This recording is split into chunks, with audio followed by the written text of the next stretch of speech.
Prophet said, لا تقوم الساعة حتى تزول الجبال عن أماكنها. The end of time won't come until you see mountains removed from their places. When I was in Mecca, there's mountains have been removed from Mecca. Quwa'iqan, one of the mountains that's known as the Ahad al-Akhshabain. When the angels came to the Prophet ﷺ and they asked him if he wanted to see the mountains that they would يطبقهما على Quraysh.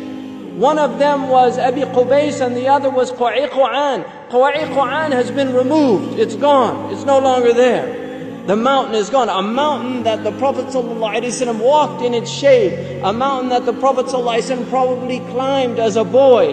This mountain is now removed. Then the Prophet ﷺ said, لا تقوم الساعة حتى تزول الجبال عن أماكنها. These are signs for people to reflect. The Prophet I was on the Arabian Peninsula with my family, walking on the beach, and I came upon people in a public beach having sexual intercourse. In a public beach on the Arabian Peninsula. I'm not making this up. This is the level of fasad that is happening on our planet. The Prophet ﷺ said, لا تقوم الساعة حتى يتهارج الناس تهارج الحمير. That the end of time won't come until people are like animals openly. He said, sallallahu alayhi wasallam, that one of the signs of the end of time is civilized people would walk with their thighs exposed in the marketplaces. بادية الأفخاذ في الأسواق.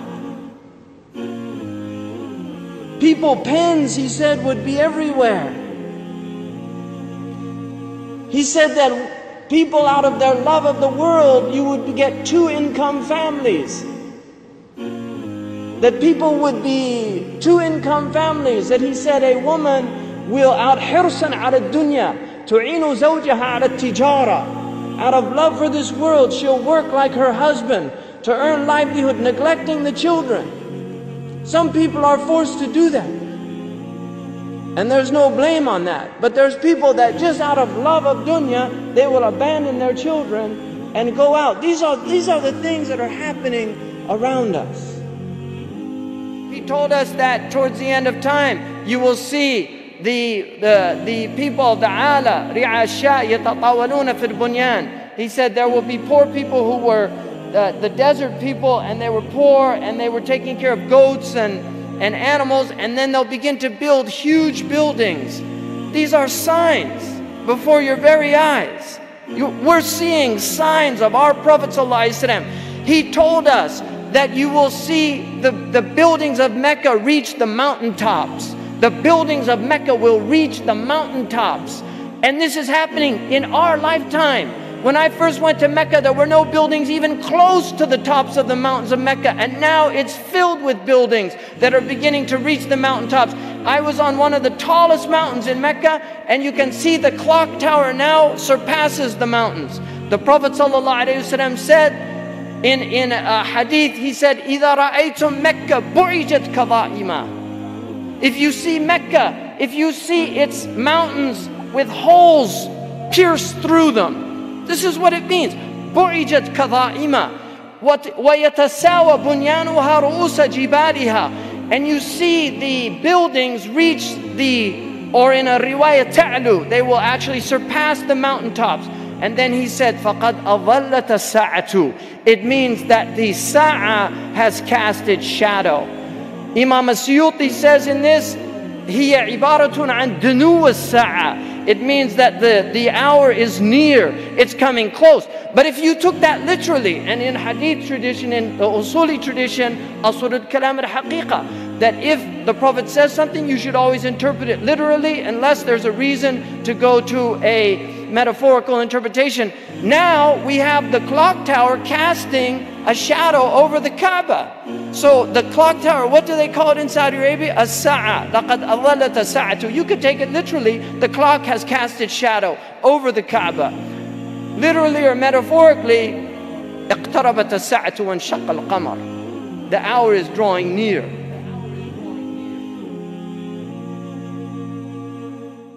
Tamim al-Dari, who had embraced Islam, he used to be a Christian, embraced Islam, an Arab. He got up and he said, We were in a ship and a huge storm hit us. And we were lost until our ship reached an island. We entered the island. He says, a beast came to us on this island. It had so much hair on it that we could not tell the front from its back. Which was its head, which was its tail. We didn't know. And we said, Waylaki ma anti. Woe to you, what are you? Never seen a creature like you before. And she spoke.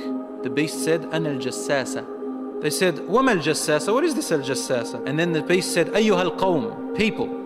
Intaliqu ila hadha al-rajul fi ad-dayr.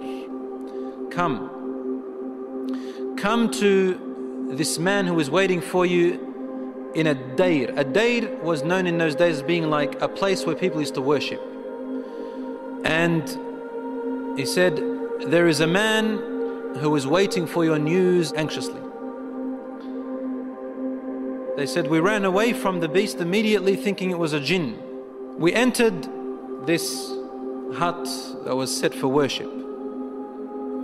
And suddenly we saw in front of us a person, a man who was the biggest in build that we have yet to have seen. His arms were wrapped to his neck with chains like this. And his head and arms were also chained together to his knees, to his legs, like this. So he can just look up, and he's chained up really well, couldn't move. We said, what are you? And he said, you are able to hurt me because I'm chained up. So it's my right to ask, who are you first? They said, very well.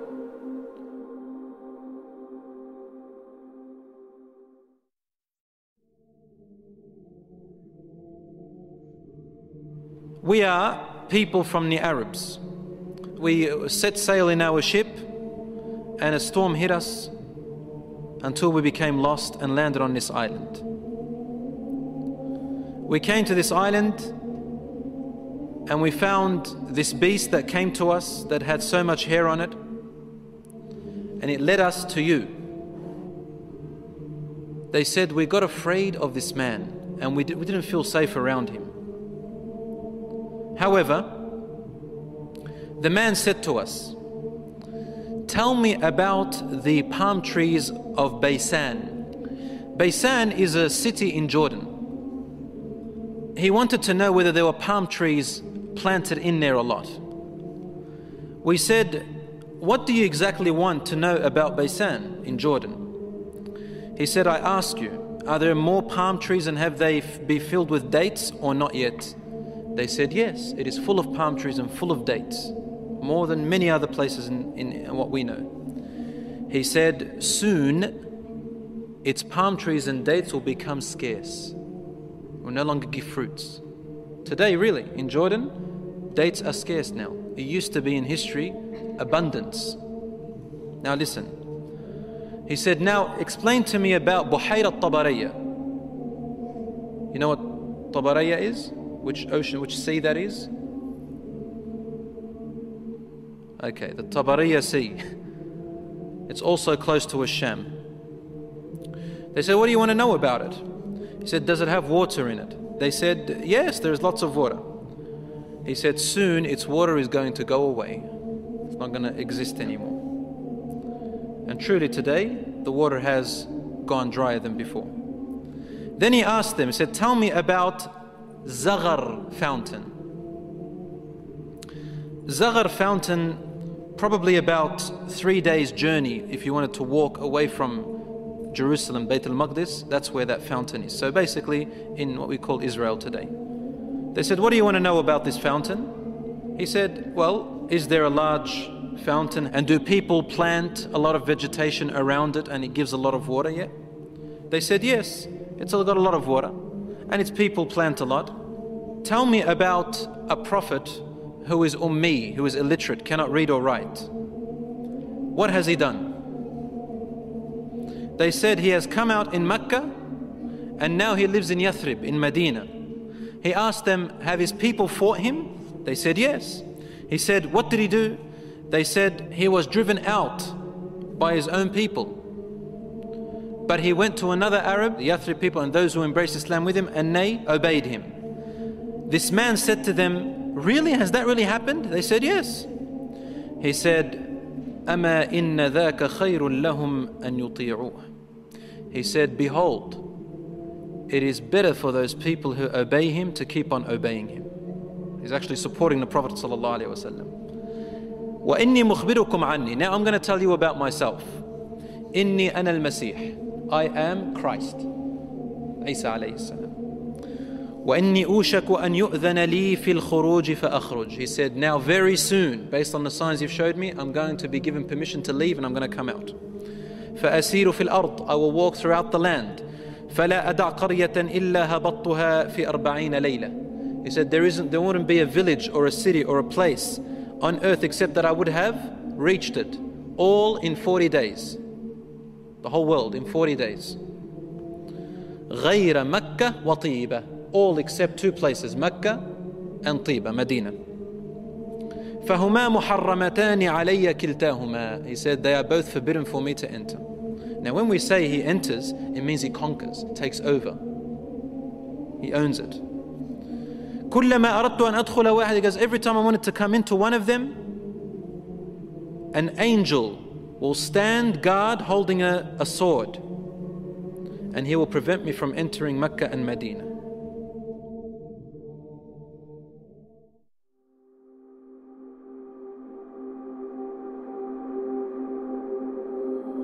Rasul sallallahu alayhi wa sallam started grabbing his stick and sort of he put it close to his hip, sallallahu alayhi wa sallam, and then he began to bang, to hit the ground with it like this. But he was sort of tense, sallallahu alayhi wa sallam. Something very important. He was really tense about it, and he hit the floor and he said, "Ala hadhihi tiba." Behold, everyone, this is Tiba.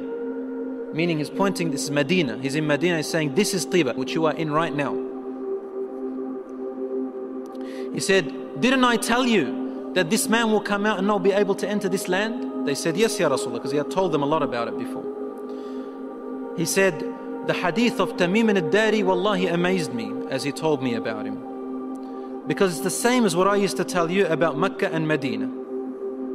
Behold, Dajjal is somewhere in near the oceans, in one of on an island somewhere towards the east of Medina, somewhere there, he said, in one of those oceans. Min qibal al-mashriq mahu, towards the east somewhere. So even the Prophet ﷺ doesn't know exactly where he is, but in that direction. So it's close to the Middle East at the moment. So Allahu A'lam, Dajjal will first arise in Asham, in the Middle East area, which gives a lot of sense that the Jews will be the first to follow him because they are waiting for their Messiah to come. They don't believe that Isa alayhi salam was it, and they don't want to accept Muhammad sallallahu alayhi wasallam. So they'll be the first to follow Dajjal. They say he is the real Isa. As for the Christians, they believe in the coming of Isa alayhi salam. Because they've mixed up their scriptures, they will think that this is the man. And because he will say, I am Isa, they will ask for him alayhi salam. They will ask for miracles, and he will do these miracles. Some of them won't be convinced. See, afterwards he'll say that I am God. Ana ilahukum. And then they'll say, what proof do you have? He said, only God can raise the dead. He said, okay, what if I raise your parents from the dead? They said, yes, we'll believe your God. So he will be able to get the jinns, the shayateen, to work for him, and he will raise them to become, to look like their parents, and they will speak to them. And so the people, non-Muslim people and the weak Muslims will follow him.